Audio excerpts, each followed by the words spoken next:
All right, today we are working on this 2016 Toyota 4Runner, and we have a rattle or clicking in the heat and air fan.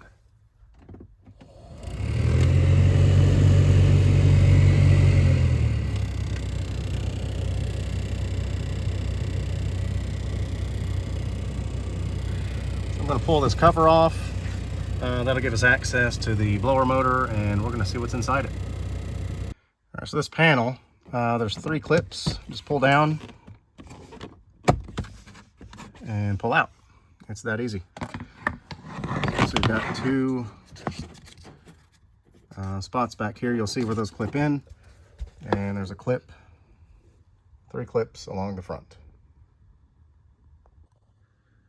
All right, so the first thing will be to disconnect the blower. Push this little tab. There's a tab right here. Push that in and wiggle that out. That's going to disconnect your blower motor.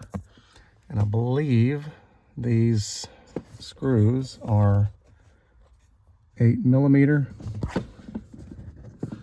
Let's check and see. Yep.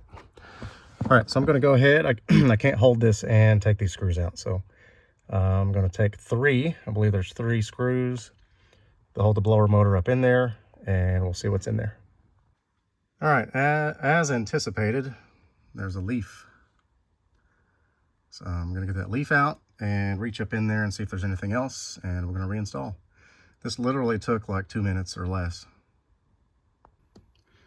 All right, it's back together. Let's give it a shot. Oh yeah, nice and quiet. Sweet.